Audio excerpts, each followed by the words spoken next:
এখন আমরা জঙ্গি এক্সপোর্ট করছি, আর বিরাট বড় ব্যাপার তো এগিয়ে বাংলা মডেল। মুখ্যমন্ত্রী এতদিনে সফল হয়েছেন। কাশ্মীরের জঙ্গি ক্যানিংয়ে পাওয়া যাচ্ছে।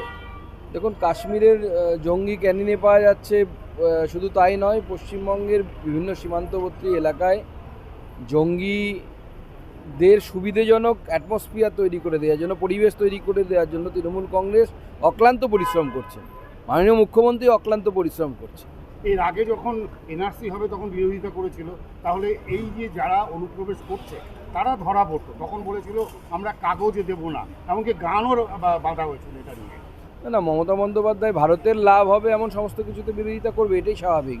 এক দেশ এক ভোট, তাতে বিরোধিতা করছেন, এনআরসিতে বিরোধিতা করেছেন, সিএতে বিরোধিতা করেছেন।